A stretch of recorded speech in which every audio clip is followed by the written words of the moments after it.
Hello, I'm Stuart from Inspiring City, and I'm with DD Regalo today. Hi, DD. Hey, how's it going? We're in Great Art, the Great Art shop in Shoreditch, and you've just been painting as part of the Unity exhibition in aid of Amnesty International. So tell us about what you've been doing here, first of all. Well, my friend Pablo from Trapped in Zone 1, Great Art, and we came together and brought the show, and also Ben Oakley, and we did the first version at Ben Oakley in June, and it was really cool because it brought together all these artists from different things. I'm more of a contemporary artist myself, and there's graph writers and street artists there, and so we brought us all together, and we basically collabed on work together on canvas.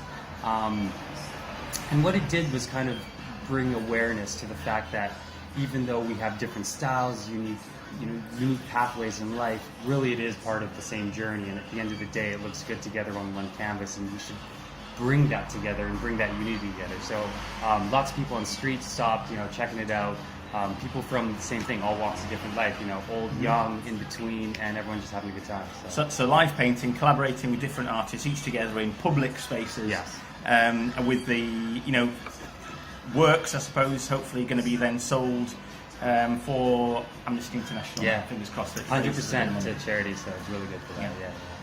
And another reason why we wanted to talk is that you're also exhibiting at the Roy's People Art Fair. Yeah. And we're supporting this art fair on the blog, Inspiring City. Looking forward to it. It's going to be great. There's going to be loads of different artists, so we thought we'd catch up with a few of them. You're one of the ones that we wanted to catch up with. Go. We've seen your work, really like your work. So tell us a bit about it. What can people at the art fair see? I have quite a wide portfolio, and that's what I really wanted to bring to Roy's People Art Fair. I think the idea of the fair bringing together artists that are really different is important. I think that's one of the things that people will see when they go to the fair is like a unique range from anything from like really abstract expressionism and lots of splattering and lots of emotion and gestural stuff to like intricate portraits and very like traditionally painted, almost oil paintings and Renaissance style paintings. So I'm going to try to bring a mixed bag to the show. I'm going to try to bring some like very abstract minimalist pieces, also some representational pieces, some street influence pieces, so some more urban art pieces as well, because I think that'll go down really well. And I'm just really excited about showing people like who I am from all angles. And it's funny that, just talking, you've mentioned a lot of different techniques and styles that you use, and you seem to be quite versatile. I get the impression you don't like to stick with one thing for too long. Yeah, I mean, there's never a plan. I never go into any piece with a plan, and I think any young artist explores a lot, and I think in that exploration you find who you are, and I'm still finding who I am, and I think every artist goes through their entire artistic career changing and evolving and driving deeper into the focus of what they really are, and I think starting from wide and bringing it in is what it's all about, and not to limit yourself necessarily to one thing, too soon before really getting a taste of everything. So it's a journey, and I'm taking it. So what started you on this journey? I've always been creative. I used to do professional sports. I was a freestyle skier in America, in California, and then from there I started doing music and hip-hop, and I was actually living in the UK in Manchester about 4 years ago, and then I went through China, Australia, Brazil, and music eventually turned to this visual form of art. And so while I've only been painting, it's been 7 years now, it came from everything that was music, that was like doing tricks in the air and backflips and trying to figure out the coolest grab. It was always an aesthetic thing for me, and I think visual art is the culmination. I found my calling, and that's what I love to do right now. So yeah. But had you always been an artist? I mean, you see, that's a very particular strange route to come down. Yeah, the first visual arts I did was as a kid. I mean, every kid draws, and I think countless drawings that my parents still have, but that's the classic story. But the first stuff I really started thinking about visual arts was when I was doing album covers for our band. So we did hip-hop stuff, and hip-hop isn't really, per se, a very cartoony thing, but I started painting very cartoony, you know, very loose drawings and having fun with text and doing typography into the album covers, because you have to have the name of the band and, you know, the name of the album. And I really had fun doing that. I found myself spending more time on the album covers than on the music to a certain point. And then one day I just started... This is your own music, was it? Yeah, it's the old music that I was doing. So it was me and 2 other guys, and we traveled in the UK. We did the London Freeze Festival way back when. That was like a skiing, extreme sports music festival. So it was weird because it combined the extreme sports thing, and that's how we got the hook up there, and the visual art. So it was all these kind of these different areas coming together. And then I moved to London 3 years ago and started really getting serious about the art side of it. So, well, I mean, that's some journey. What do you make of the London scene then? It's really inspiring. I feel like there's so much going on and everyone is so passionate about what they're doing. So it's this constant push where every day you might see something that you've never seen before on the street, on a wall, and that's going to totally blow your mind and change the way you look at an approach. Maybe you're midway through a piece and you'll inject some of that energy. So I find it constantly drawing from things that I'm seeing, whether I'm going to all these, you know, amazing exhibitions that London's always putting on, and then trying to inject those into what I do.